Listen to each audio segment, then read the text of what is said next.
Today, I'm talking to my Alfredo warriors. Listen, we all love pasta, but there seems to be one pasta in particular that gets a lot of flack online. I'm talking about Alfredo. I'll be showing you not one, not two, but 3 different ways to make everybody's favorite pasta. I'll be showing you the original or traditional version that literally only has 3 ingredients, plus 2 of my personal favorites, Cajun chicken Alfredo and shrimp Rasta pasta. Me being in the kitchen, let's make it happen. Now, first things first, let's address the elephant in the room. Some of you guys watching this right now are still using jarred Alfredo sauce. Yes, I'm talking to you. Hell no.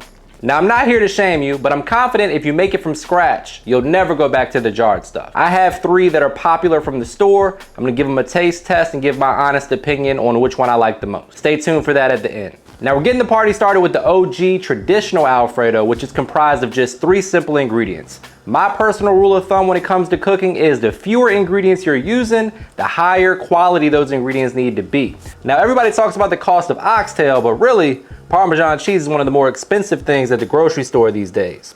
So for example, this block of Parmesan I'm using right here is $22 a pound, which I realize is pretty expensive, but again, we're only using 2 other ingredients. So we covered one of the key points when making Alfredo, which is the type of cheese we're using. Next up is when and how to salt the pasta water. Now, if you go on Google, there's conflicting opinions about whether you salt it before it starts boiling or after the water starts boiling. Personally, I salt my water after it starts boiling, but the key takeaway here is you want to use at least 2 tablespoons of salt per 1 pound of pasta. Traditional version of Alfredo, again, is just 3 ingredients. We got butter, we got pasta, and we got Parmesan cheese. So 1/2 stick of butter in the skillet over medium heat. We're gonna allow that to melt. We're gonna add our al dente fettuccine pasta. We're gonna coat it in that butter real nice. Now, if you're Italian and you're watching this, turn it off after this recipe because it'll get real inauthentic here in a minute. But in goes the Parmesan. Then you just want to add a splash of your pasta water a little bit at a time. And a little bit more cheese. Sounds of love. All right, my friends, moment of truth. The original traditional Alfredo. You also want to make sure that you salt your pasta water adequately, or it might taste a little under seasoned. This one's spot on.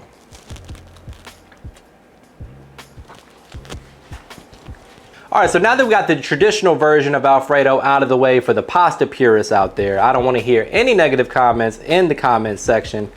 Now we can have some fun. I'm going to show you guys how to make my favorite, which is the Cajun chicken Alfredo. We're going to get started by seasoning our chicken. I'm using chicken breast today. We're keeping the seasoning real simple, going with my Lemon Bae. Feel free to use whatever your favorite Cajun seasoning is. So we're using Lemon Bae and Cajun seasoning. Nice light application on the chicken. This is going to give great flavor and color. Remember, you eat with your eyes first. You want to develop a nice crust on your chicken. The key to a good chicken breast, guys, is not to overcook it. You want to get it to about 165 degrees internal temperature. You measure that with a food thermometer. Remains nice and juicy and flavorful, and that's what you want when you're eating a chicken Alfredo. All right, so we got our skillet heated over medium heat. We're gonna add a little avocado oil, which is my favorite because it has a high smoke point, mild flavor, and it's healthy. Just enough to coat the bottom of your skillet. Then we're gonna sear the chicken for about 2 to 3 minutes per side, and then pop it in the oven at 400 degrees for about 15 minutes to finish. All right, so now it's time to have some fun. For that, we're gonna need a 1/2 stick of butter. We're leaving behind all those bits from the chicken. That's a lot of flavor. We want that in our sauce. Then once this butter is mostly melted, we're gonna go ahead and add in our peppers and onions. Let them soften up a bit, then go in with 2 cups of heavy cream. All right, so in go our veggies. We got some red and green bell pepper, little yellow onion. And we're doing this over medium heat, guys. We don't want it to ever get too hot in there because we don't want our butter to burn. All right, so once the veggies get a head start, in goes a little bit of that minced garlic. And it's time to go in with 2 cups of heavy cream. We covered 2 main components when it comes to making a good Alfredo. One being when and how to salt your pasta water, and 2, selecting the right Parmesan cheese. Now it's time for the third and final pro tip. One of the most common questions I get from you guys when it comes to Alfredo or any cream-based sauce is how to prevent the sauce from separating. Basically what happens when that happens is your heat is too high. So the fat and the cream or the butter will begin to separate under high heat. Nice and low and slow. Then we'll add in the Parmesan cheese here in a minute. Season it to taste. Add our pasta and plate this up. A little more freshly grated Parmesan cheese, because why the hell not? A little pop of parsley. And this is the part where I say, brace yourself for a trademark money shot. Say it with me, guys. Looking good.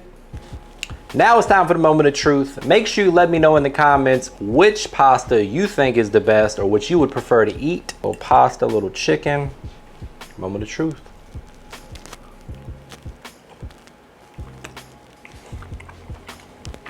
I know the pasta purists, the Italian folks, I love y'all in the comments, are gonna say this isn't authentic Alfredo. But for me, this is what I grew up on. This is my favorite. I like the Rasta pasta too. I like the original, but you can't go wrong with this one. All right, guys, we're on to our third and final Alfredo preparation. And a lot of you guys in the comments are gonna say this isn't authentic Alfredo. And to you, I say, you're right.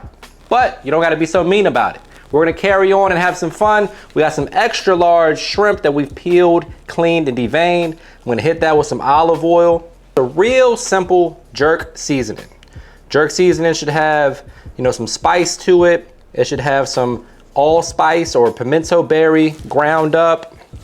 Should have some thyme, little nutmeg, maybe even some cinnamon, depending on which variation you got. Just get those shrimp coated nicely. We're gonna use a little jerk paste in our sauce. We don't wanna overdo it on the shrimp though, because shrimp is real delicate.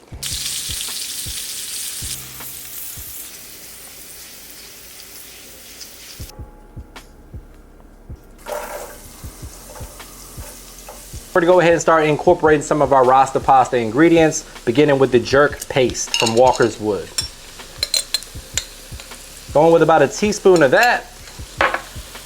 We're also gonna add a little bit of ginger, so a teaspoon of ginger paste. And then we're going in with some roasted garlic, because why the hell not? If you got roasted garlic laying around, you better use it. I'm also gonna add in just a little bit of ground allspice or ground pimento berry. It's gonna give us a nice fragrance, good aromatics, great flavor, very common in Jamaican or Caribbean cuisine. Also gonna add a nice color to our Alfredo sauce. So we're just gonna incorporate everything, cook this down until they get nice and tender. Then we're gonna add our chicken broth or veggie stock and heavy cream. So as we said on the last recipe, you don't wanna add your cheese when it's too hot. So we went ahead and killed the heat so it'll cool off as we add in our Parmesan. Quick reminder, guys, that all the specific measurements and ingredients for all of these recipes are listed for you down below. Now, my friends, for the moment of truth, AKA my favorite part of the job, let's get us some pasta. Grab us one of these big ass shrimp.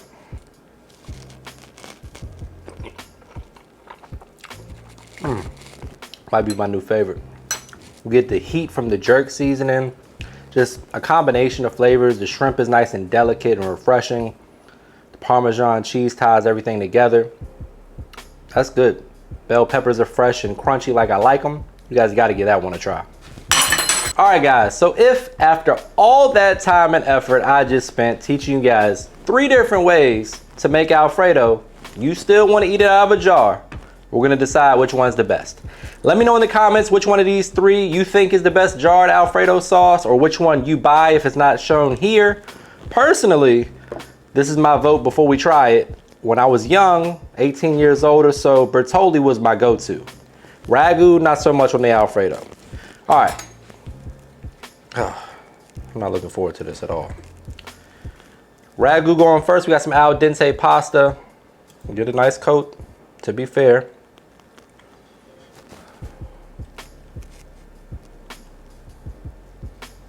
You know what it smells like?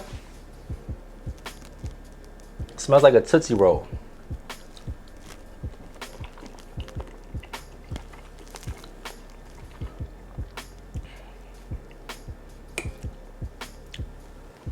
Come on, Bertolli. This is the most expensive one, by the way. We got it listed cheapest to most expensive.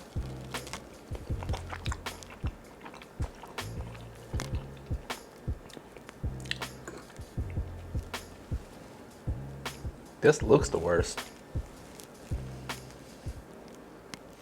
Smells like plastic. Hell no. Ugh. This the one that you said was most expensive? No, sir. Like at eye level on the shelf too. All right, so we're going Bertolli, Ragu, I mean, whatever this is. Let's go in the tray. Please do me a favor and try to make your Alfredo from scratch next time. Let me know in the comments what you want to see next. My favorite.